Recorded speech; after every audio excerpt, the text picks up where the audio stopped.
nós vamos falar hoje a respeito da mediunidade explicada por Kardec. Nós estamos fazendo a transmissão via online em função do coronavírus, mas sintam-se todos abraçados por mim e muito obrigado pela possibilidade de falar com vocês, mesmo sendo assim via online. Gostaria muito de estar com vocês, sentindo a energia da casa, sentindo a atmosfera, né, que é muito boa, mas não temos reuniões públicas. Então, vamos lá. Vamos abrir os nossos trabalhos, fechando os olhos e efetivamente buscando a Deus. Jesus misericordioso, nos abençoe com a sua proteção, o seu amparo em todos os momentos da nossa vida. Dai-nos força, perseverança, dai-nos humildade, para que possamos trilhar os caminhos que são necessários, com muita segurança, com muito amor, com muita verdade. Que consigamos, durante este período, termos equilíbrio, termos paz, termos vida plena, apesar de todas as dores que o mundo passa. É um processo doloroso pelo qual nós estamos passando, mas tenhamos força de refletir que aos poucos estamos tornando a palavra caridade em algo de ação plena. Vamos ver a retirada de muitas pessoas deste orbe, mas que temos a certeza de que a espiritualidade amiga está recebendo todas essas pessoas de braços abertos e dando a eles o apoio necessário. Tenhamos nós a certeza de que as nossas preces e as nossas orações estão sendo ouvidas pelo Altíssimo e que estão produzindo o efeito necessário e curativo para aqueles que chegam lá. Vamos abrir primeiro o Evangelho, né, ao acaso. Necessidade de caridade, capítulo 15. Fora da caridade não há salvação. Necessidade da caridade. Ainda que eu falasse a língua dos homens e até mesmo a língua dos anjos, se não tiver caridade, eu sou apenas como um metal que soa e um sino que tine. E ainda que tivesse o dom da profecia e penetrasse em todos os mistérios e tivesse uma perfeita ciência de todas as coisas, e se tivesse toda a fé possível capaz de transportar montanhas, se não tivesse caridade, nada serei.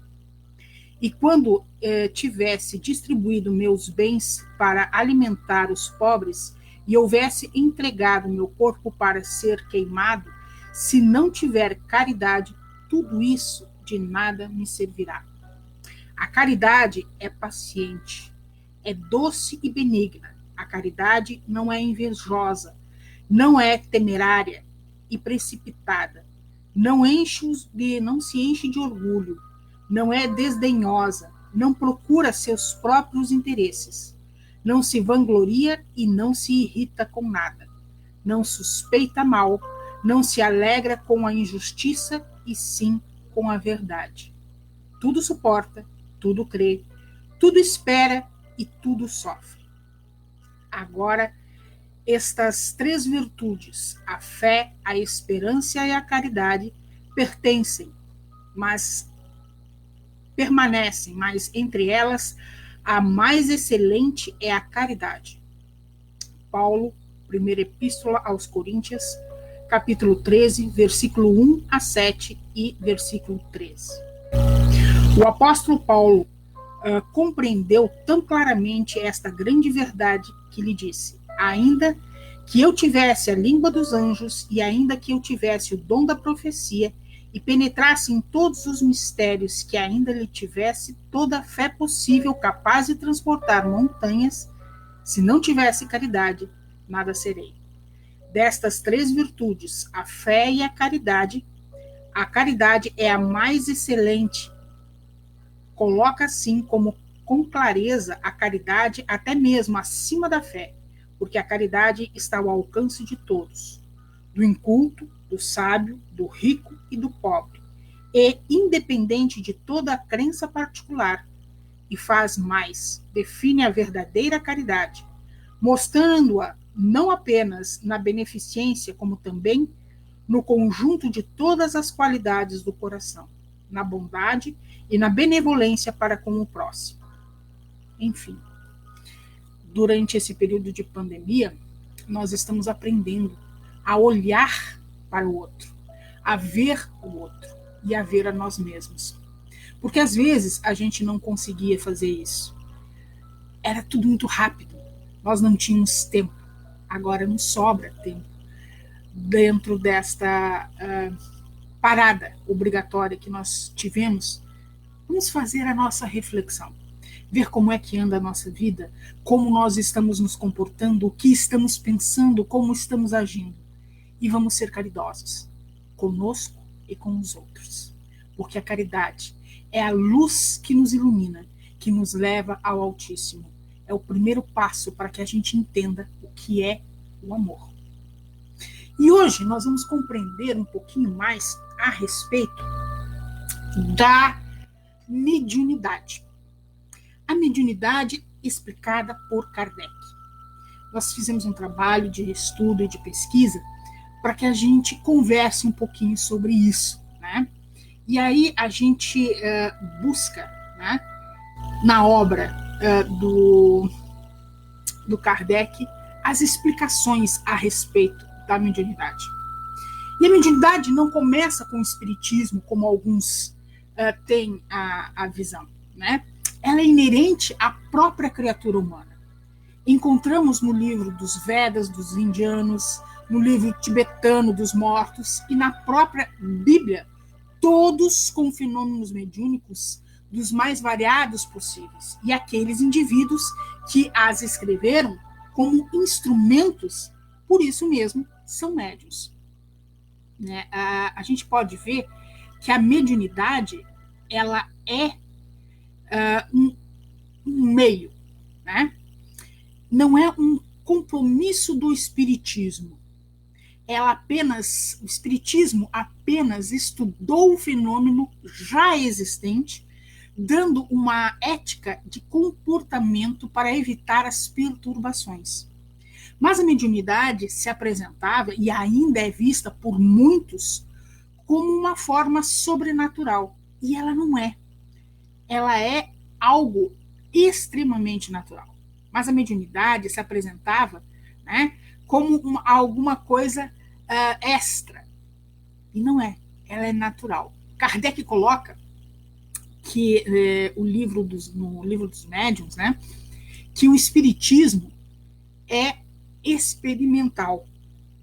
E aí a gente tem que relacionar duas coisas. Primeiro, este livrinho aqui, que é o Livro dos Espíritos, é a filosofia espírita. É o primeiro livro que você precisa ter e ler para compreender o que é a mediunidade.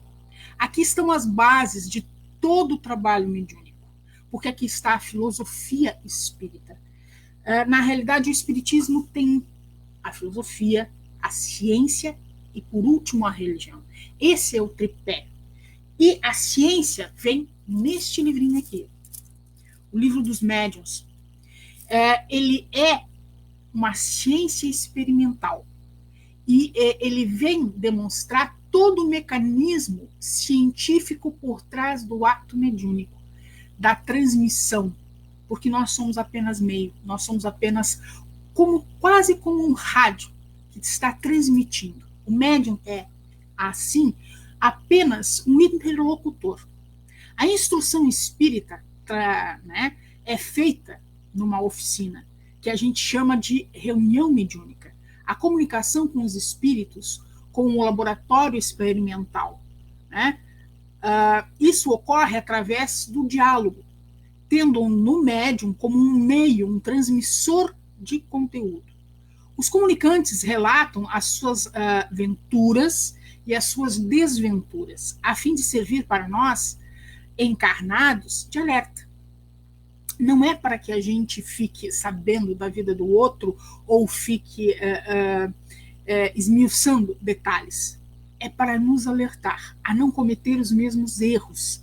É um aviso para que a gente não se equivoque diante da vida, né? E isso é muito importante.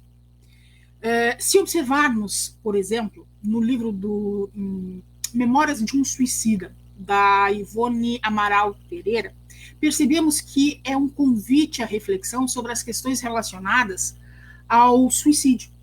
O Camilo Cândido Botelho percebe que, ao tentar deixar uma dor no plano material, né, pelo suicídio, acaba criando uma maior no plano espiritual.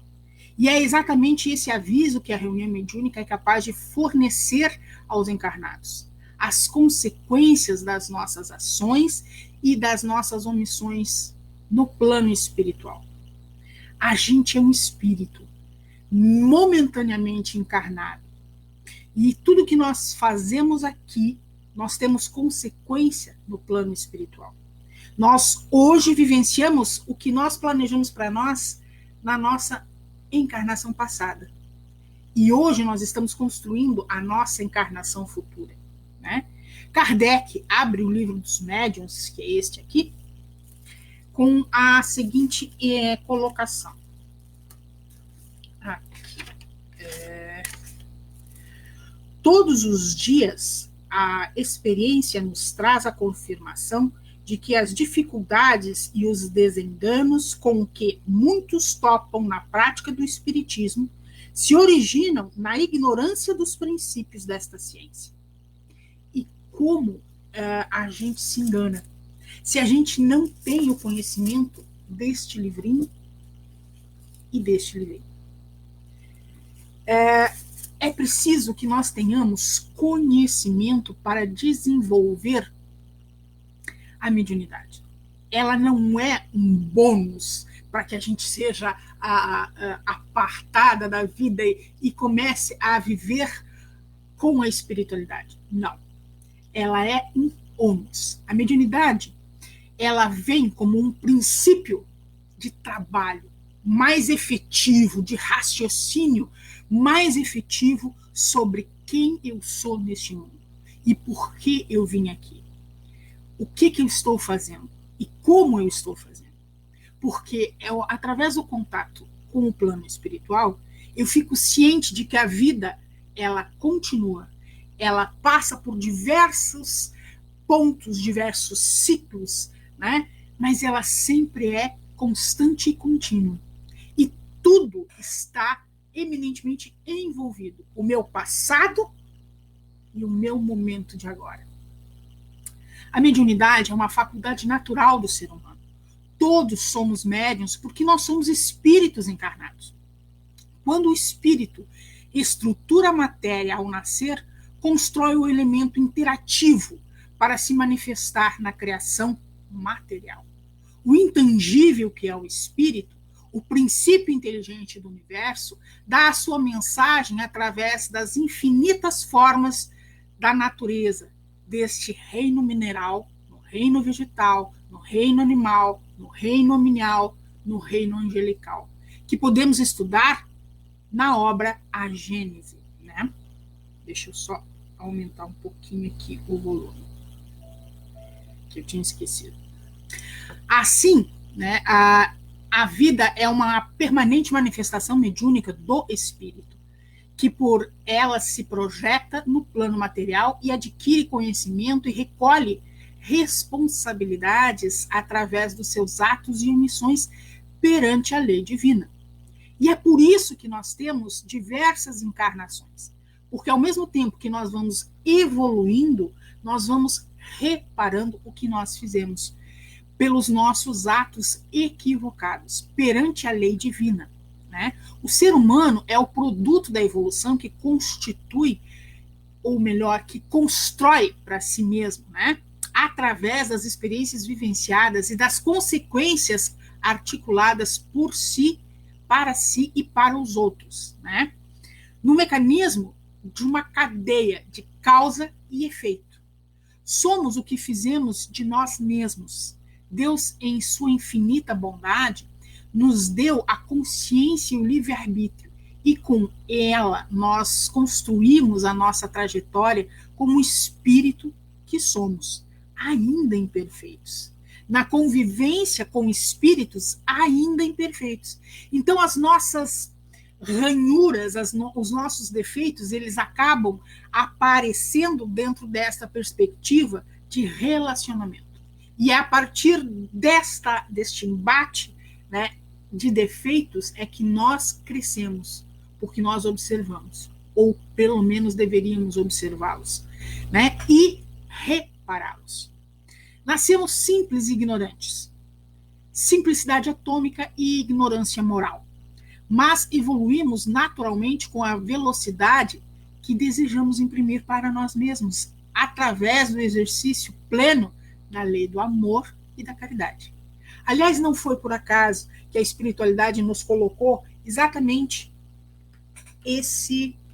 essa passagem, né? A necessidade da caridade segundo São Paulo. Porque a caridade é o instrumento que nos faz evoluir. Porque através da caridade nós aprendemos a amar. Pela reencarnação, aprendemos que somos o mesmo espírito em diversas vidas ou encarnações, e que não devemos nos apagar, né, nos apegar, melhor dizendo, a pessoas ou a coisas. Tudo passa, tudo se transforma, né?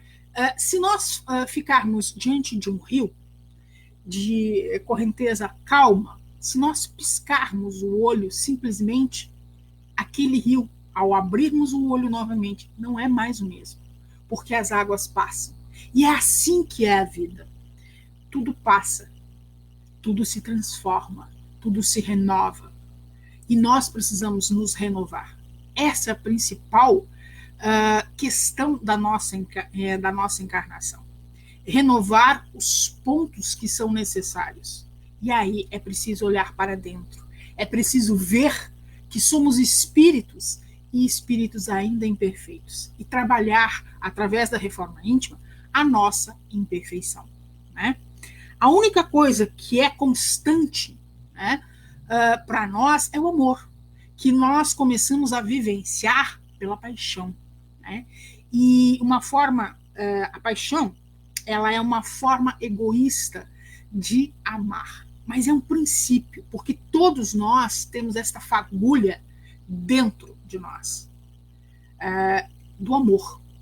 Mas às vezes ele adoece, porque nós não conseguimos expressá-lo.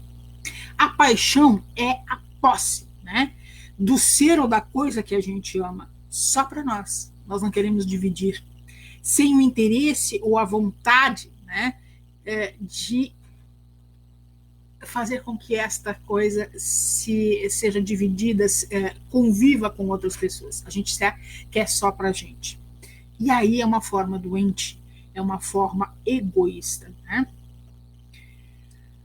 No livro A Mediunidade e a Vida Continua, do Herculano Pires, nós encontramos alguns pontos essenciais para a gente entender exatamente o que é a mediunidade. As descobertas científicas do nosso tempo, na física, na psicologia, na biologia, confirmam a teoria espírita da mediunidade, a ponto de interessarem aos cientistas a própria obra, né, do Allan Kardec, né? E efetivamente, o reconhecimento científico da realidade dos fenômenos mediúnicos afasta a essência, que é a procura do conhecer a si mesmo, que a mediunidade busca essencialmente, né? Mas também afeta beneficamente ao espiritismo, mas trouxe algumas desvantagens. Muitos espíritas se deslumbram, né, com o fato e julgam-se capazes, embora sem o necessário preparo, de criticar, até mesmo reformar as lições trazidas por Kardec, né, principalmente no Livro dos Espíritos e no Livro dos Médiuns. Com isso, multiplicam-se as inovações teóricas e práticas do espiritismo, né? Aturdindo principalmente os iniciantes na doutrina. E aí é preciso a gente ter um momento de pausa. Por quê? Porque este livrinho é essencial para mim descobrir o que é o espiritismo. Aqui está a filosofia espírita. Aqui estão as bases, o centro das nossas pesquisas. Se eu não entender e se eu não ler este livro, eu não posso me dizer espírita. Quando eu quero ser trabalhador da doutrina espírita, aí eu preciso compreender e conhecer este outro livrinho. E este aqui. Aqui eu vou compreender o mecanismo biológico que é a mediunidade na prática, tá? Físico e espiritual. Aqui eu vou compreender o comportamento que eu preciso ter. Isso aqui é um código de conduta que eu preciso adotar na minha vida, no meu dia a dia. Porque eu não sou espírita só dentro da casa espírita. Eu sou espírita 24 horas por dia. E se eu tenho como primado, fora da caridade, não há salvação, que é a base da doutrina espírita, eu não posso relegar isso a segundo plano. Eu preciso vivenciar tudo que está aqui dentro, tudo que está aqui dentro, e principalmente a conduta aqui, exposta. Então, ser espírita e ser médium não é um bônus, é um ônus. É trabalhoso, porque preciso trabalhar a mim como espírito imperfeito que sou e preciso trabalhar com os espíritos que chegam até mim. Seja do plano espiritual pedindo ajuda, seja do plano material pedindo ajuda também. Então eu preciso abrir o meu coração através da caridade, olha ela surgindo aí de novo, através do amor, através do não julgar o outro, para compreender as dores e auxiliar no que for possível na condução da evangelização destas pessoas que recorrem a nós, como instrumentos que somos da espiritualidade amiga, para que tenhamos a tão sonhada evolução espiritual. No livro dos médiuns, Kardec procura demonstrar o que é, em essência, né, a faculdade mediúnica, como funciona em nosso corpo e em relação ao mundo, os homens e os espíritos, né? Analisamos o seu papel nos casos de obsessão, de desobsessão, a sua importância na vida diária e as suas implicações psicológicas, sociológicas e antropológicas. A função da mediunidade na evolução humana, desde a selva até a civilização. Como o plano espiritual tem um projeto para nós e nós vivenciamos esse projeto aos poucos, né? Nada é criado pelo acaso, tudo tem uma causa e essa causa é lógica, é visível, talvez não para os nossos olhos, mas para os olhos da espiritualidade, que nos conduz através da nossa encarnação, da vivência espiritual, da vivência de tudo que está acontecendo à nossa volta para a nossa evolução. Nós estamos nos questionando neste momento por que de tudo isso, quando nós deveríamos nos questionar para que tudo isso. Nós estávamos num curso de egoísmo, de individualismo profundo. Agora nós estamos vivenciando e retornando à caminhada do conviver com o outro. Porque nós não estávamos mais convivendo com a nossa família. Nós estávamos dormindo em casa, praticamente. Enquanto que a nossa vida era na rua. E hoje nós estamos trancados dentro de casa. Por quê? Para quê? É a pergunta. correta que se deve fazer nesse momento. É verdade que todos têm o direito de ter as suas ideias, as suas opiniões e até mesmo de expor os seus possíveis sistemas frente ao que a gente chama de mediunidade. Mas ninguém tem o direito de fazer dessas coisas, dessas interpretações, dessas visões pessoais, né, elementos capazes de integrar-se numa doutrina rigorosamente científica. Sim, porque o espiritismo é ciência aplicada e ciência experimental. A mediunidade possui uma escala de apresentação muito variada, porque todos nós temos sonhos, nós temos intuições, nós temos determinadas premonições, que são as manifestações mediúnicas. Entretanto, existem aquelas que são mais ativas, né, classificadas como sendo mediunidades objetivas, subjetivas, intelectuais, e as materiais ou físicas, de efeitos físicos, né, são dos médiuns ostensivos na classificação da doutrina espírita. Os espíritos que são mais comprometidos e que precisam trabalhar e conhecer toda esta realidade de espírito que somos e que continuamos a ser quando deixamos a matéria. Nós somos únicos, com diversos corpos, diversas encarnações, diversas famílias dentro dessas encarnações. E a vivência com essas pessoas nos traz educação, primordialmente educação. Quando a mediunidade surge, há uma espécie de polifonia, né? De percepção sensorial, de percepção visual, de percepção auditiva, que cria um aturdimento, né? A gente fica meio, será real? Será que eu estou tendo algum processo psíquico, né? Porque a mediunidade é um processo psíquico, mas ela é um processo psíquico de alargamento, de conseguir sentir o plano espiritual.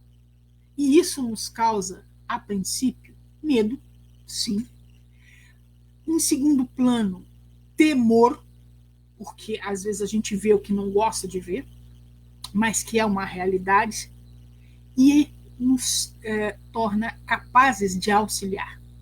E aí vem a palavra caridade de novo para nós. Auxiliar através do quê? Do conhecimento que a gente adquire ao longo da nossa caminhada, né, pela doutrina. É preciso, a doutrina espírita, ela te exige uma única coisa: conhecimento.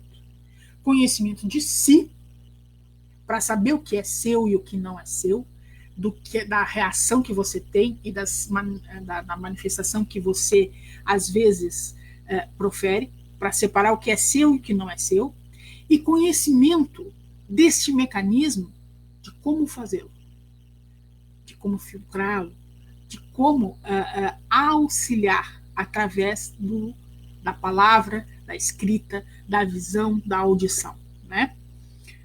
A casa espírita é o local ideal para orientar o indivíduo a fim de que ele possa estudar a si mesmo primeiro. Porque nós somos espíritos imperfeitos e precisamos nos educar a compreender o nosso sistema de educação e as nossas manifestações emocionais, conhecendo quem eu sou e como eu reajo, abrindo espaço aí para as comunicações mediúnicas a partir desse momento. Quando eu me vejo como um espírito imperfeito, tenho noções das minhas imperfeições e começo a trabalhar com elas. Aí eu posso, através do estudo do Livro dos Médiuns, entender a minha mediunidade como efeito biológico, que né? O desenvolvimento real só pode ser realizado pela criatura lúcida, equilibrada, consciente da sua possibilidade e dos seus limites, conhecedora das exigências do processo mediúnico. porque ele não é fácil. Ele é cheio de, como eu poderia dizer de uma forma bem simples, de entrâncias, de nuances que é preciso compreender para saber o que é meu e o que não é meu. E saber comunicar isso de forma consciente para que quem está evangelizando possa conversar tranquilamente. Então, eu sou um instrumento de diálogo, né? Nós socorremos novamente do que nos diz o Herculano Pires no livro A Mediunidade e a Vida Continua. Kardec é a única bússola, né, válida e aprovada pelo Espírito da Verdade, que simboliza a sabedoria espiritual junto à sabedoria humana.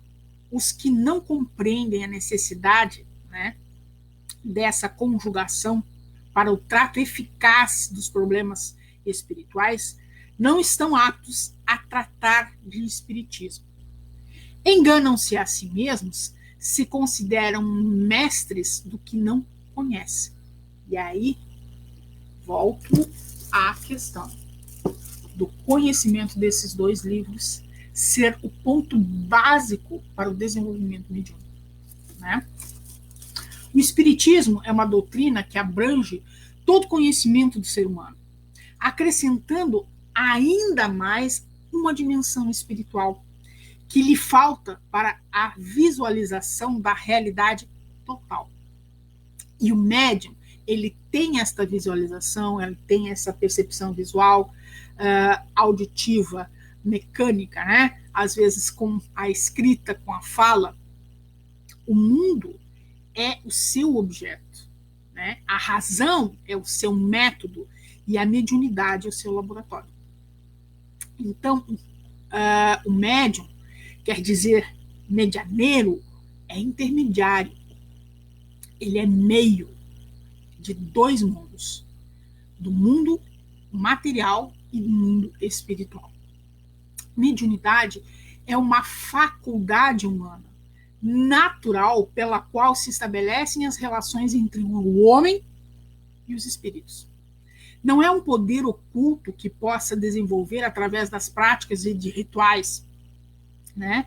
Pelo que poderes misteriosos, que dos iniciados, dos gurus. Não, é algo natural. É como se eu botasse a mão na água e sentisse a mão molhada. É natural. A mediunidade é assim. A mediunidade pertence ao campo das comunicações. Desenvolve-se naturalmente nas pessoas de maior sensibilidade para captar mentalmente e sensorial, né, as coisas à sua volta, né, os fatos do mundo espiritual que nos cercam e nos afetam com as suas vibrações psíquicas e afetivas, né?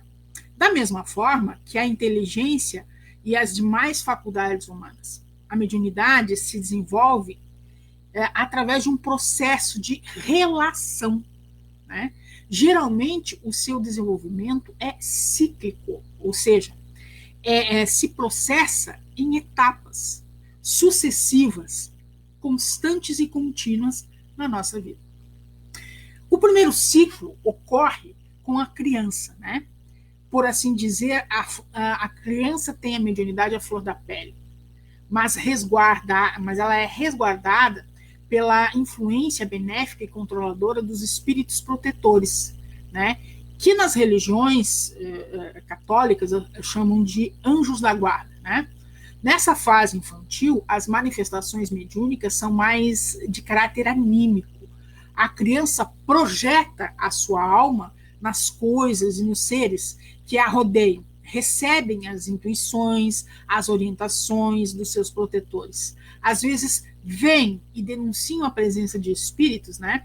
E, não raro, transmitem avisos e recados deles aos seus familiares, de maneira positiva e direta, ou de maneira simbólica e indireta, né? quantas crianças têm um amigo imaginário, né, que sempre está presente e que lhe faz tão bem? Esse amigo pode estar ali, um espírito protetor familiar. Quando passam dos 7 anos, ou 8 mais ou menos, integram-se melhor no condicionamento da vida terrena. Por quê? Porque do 0 ao 7 nós estamos ainda nos encaixando no nosso corpo físico, né? Desligando-se progressivamente das relações espirituais e dando mais importância às relações humanas. Então, aquele amiguinho imaginário, ele começa a perder a sua visualização, né? E ela começa a interagir com os amigos encarnados. Os espíritos se ajustam no seu escalandro, né, para enfrentar os problemas do mundo. Fecham-se, né, no primeiro ciclo mediúnico para seguir e abrir-se a um segundo. Considera-se, então, que a criança não tem mediunidade. A fase anterior é levada em conta de imaginação, de fabulação infantil. No primeiro ciclo, só se deve interferir no processo mediúnico com preces e com passes, né? Abrandar as excitações naturais da criança, quase sempre carregadas de reminiscências estranhas do seu próprio passado, né? Carnal ou espiritual. E isso é importante por quê? Porque a criança, ela não deve ser estimulada a ter a sua mediunidade exacerbada. Ela deve ser apenas orientada através do quê? Através da evangelização infantil. E isso é bastante fundamental para que ela entenda o que ela é, para que ela comece a ter a percepção da religião, para que ela comece a ter a percepção de que ela é um espírito, né? É geralmente na adolescência, a partir dos 12 ou 13 anos, que se inicia a segunda fase, ou o segundo ciclo. Na adolescência, o nosso corpo já amadurecido suficientemente para as manifestações mediúnicas se tornam mais intensas, né, e positivas. É tempo de encaminhar com informações mais precisas sobre os problemas mediúnicos, né? Não se deve tentar o seu desenvolvimento em sessões. O jovem ou adolescente não deve ser imposto, né, o trabalho mediúnico, a não ser que se trate de um caso de obsessão, né? Mas mesmo nesse caso é necessário cuidado para orientação do adolescente, orientar o adolescente, né, sem excitar a sua imaginação, acostumando-o ao processo natural regido pela lei do crescimento. É preciso que se faça o passe, é preciso que se faça a prece, é preciso que esse jovem frequente as reuniões para estudo doutrinário, né, que são os meios para auxiliar neste processo, sem, contudo, forçá-lo, dando-lhe a orientação necessária para que ele comece a conhecer a si próprio. Certos adolescentes integram-se rapidamente e naturalmente nessa nova situação e se preparam a sério para as atividades mediúnicas. Outros, entretanto, rejeitam a mediunidade e procuram voltar-se apenas para os sonhos juvenis. É a hora das atividades lúdicas, dos jogos, dos esportes, dos estudos, da aquisição de conhecimentos em geral, né? Da integração mais completa com a realidade terrena. É nessa fase que se volta para o mundo, né? Não se deve forçar em momento algum a mediunidade, mas apenas estimular no tocante ao ensino espírita. Sua mente, ou seja, a mente do adolescente, se abre para o contato mais profundo e constante com a vida e com o mundo. Mas ele já traz na consciência as diretrizes próprias da sua vida, que se manifestam mais ou menos nítidas em suas tendências e em seus anseios. Forçá-lo a seguir o rumo ou repelir, né, seria uma violência grave. Por quê? Porque é só através do exemplo, dos familiares, da influência em torná-los pessoas de bem, é que o ensino e as exortações orais vão funcionar, né? Ele toma conta de si mesmo e afirma a sua personalidade. E é preciso respeitá-lo e ajudá-lo com amor e compreensão. No caso da manifestação espontânea da mediunidade, é conveniente reduzi-las ao círculo privado, até que a mediunidade se defina, impondo-se por si mesmo, não por vontade do outro. É preciso que aquele jovem tenha vontade de exercê-la na prática do bem, na prática do exercício mediúnico orientado dentro da casa espírita. Nunca dentro do nosso lar, dentro da casa. Por quê? Porque você vai acabar trazendo esses espíritos para dentro do seu lar. Em casa, só se faz a reunião do evangelho no lar. Uma vez por semana, abre-se o evangelho ao acaso, faz a leitura, faz o comentário, né, sem manifestação mediúnica. Né? Só isso. Faz-se a prece e encerra-se. O terceiro ciclo, né, no ciclo da mediunidade, ocorre geralmente na passagem da adolescência para a juventude, que é aos 18 a 25 anos.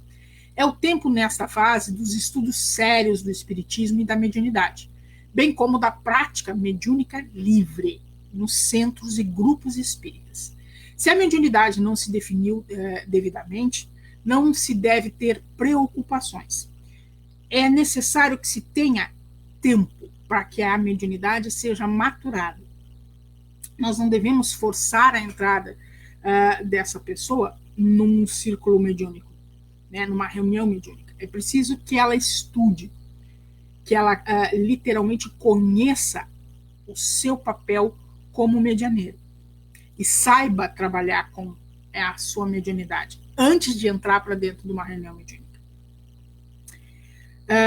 Há processos que demoram até mais ou menos os 30 anos, né, da maturidade corporal para a verdadeira eclosão da mediunidade.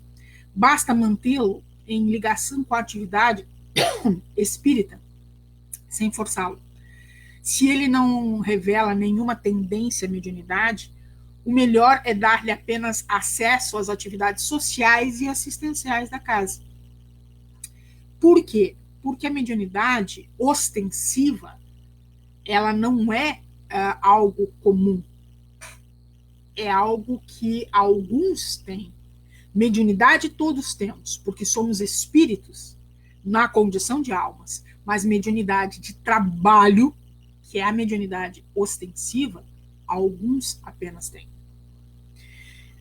A seção da educação mediúnica, impropriamente chamada de desenvolvimento mediúnico, destina apenas aos médiuns, aqueles que têm caracterizados as manifestações espontâneas, desenvolvidas e conhecedores de como proceder com esta capacidade sensorial ecludida.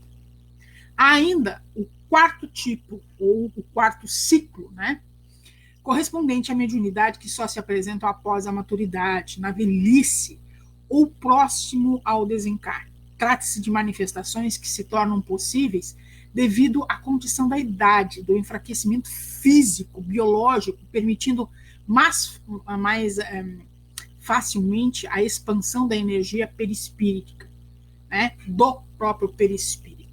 Maior introversão da mente com a diminuição das atividades da vida prática, estando na apatia neuropsíquica, né, provocado pelas mudanças orgânicas do envelhecimento. Esses fatores permitem maior desprendimento do espírito e o seu relacionamento com as entidades desencarnadas, e é vista como uma preparação para o desencarne.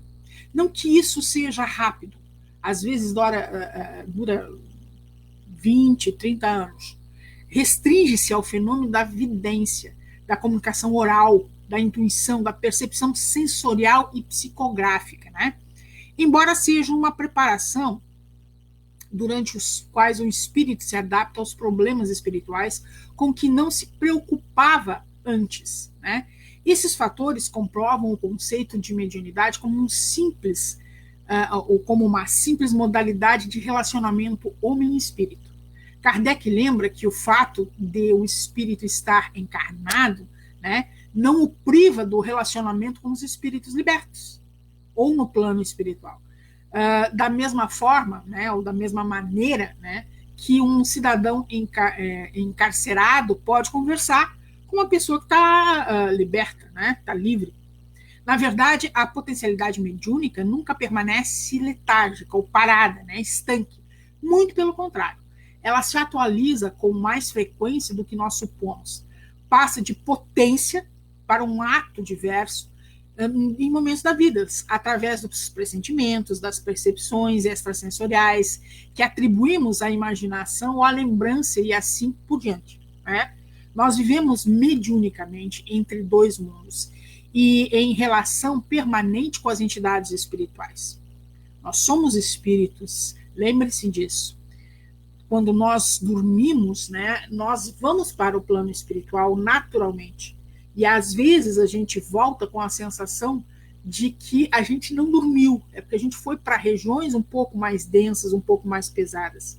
Então é bom a gente garantir aquele velho hábito, quando a gente era criança, de orar antes de dormir e pedir para o nosso anjo de guarda, para o nosso mentor, que nos leve para, se a gente está se sentindo mal, para um pronto-socorro, para tratamento, se a gente está bem, que nos leve então para uma sala de estudo, enfim, direcione aonde você vai quando você está dormindo, porque o nosso espírito deixa o corpo aqui, né, e ele vai para o plano espiritual. E ele sente quando ele retorna à matéria, ele sente essa vibração.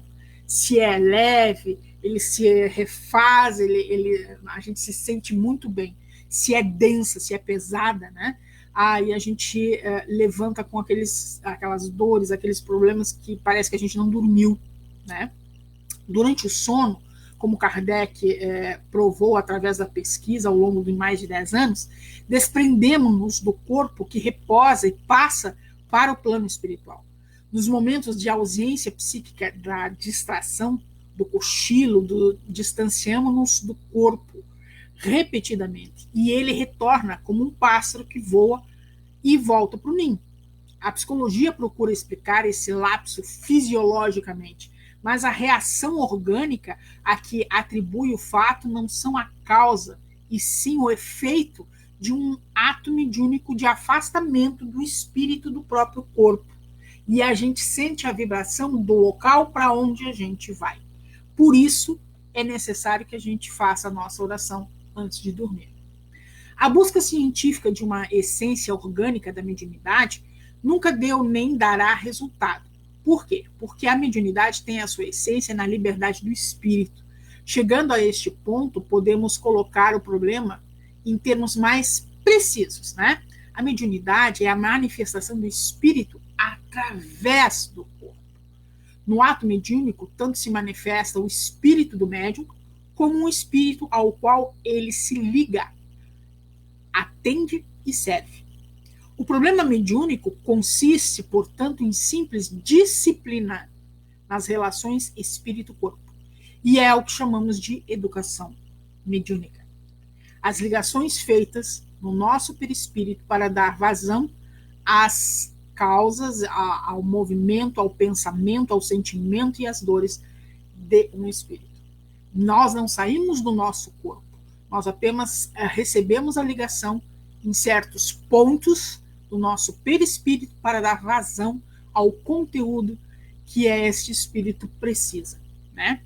Na proporção em que o médium aprende como espírito a controlar a sua liberdade e selecionar as relações espirituais, sua mediunidade se aprimora e se aguça e se torna mais segura.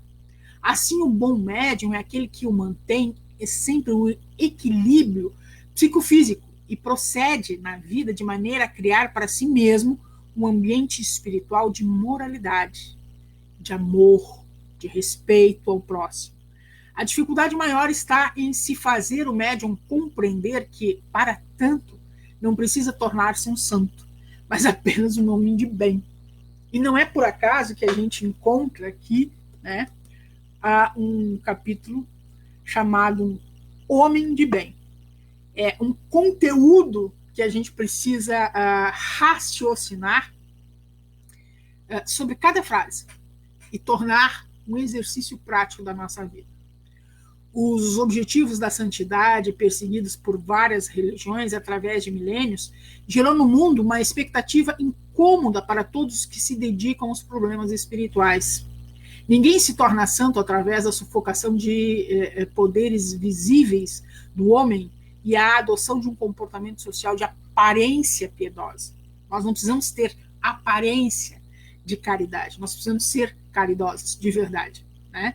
E aí, o fingimento, a hipocrisia, que Jesus tanto condenou incessantemente nos fariseus, uma atitude permanente de condescendência e bondade que não corresponde à condição íntima da criatura, acaba por bloquear o nosso crescimento espiritual como instrumentos, né? E aí a gente se afasta naturalmente do bom plano para ficar em contato com o plano mais desequilibrado.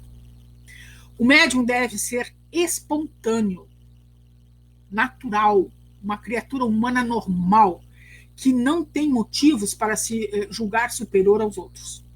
Todo fingimento e todo artifício nas relações sociais leva o indivíduo à falsidade e à trapaça. E isso faz com que ele se desequilibre no seu próprio trabalho. A chamada reforma íntima, esquematizada e forçada, não modifica ninguém. Apenas artificializa enganosamente os que a seguem.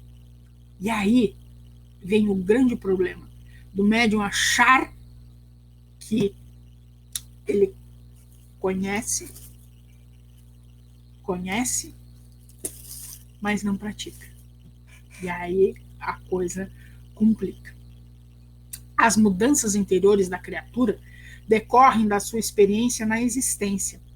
Experiências vitais e consciência que produzem a mudança profunda na sua visão íntima do mundo e da vida. A compreensão desse problema é indispensável para que o médium aprenda a zelar pela sua própria faculdade. Nós somos instrumentos da espiritualidade.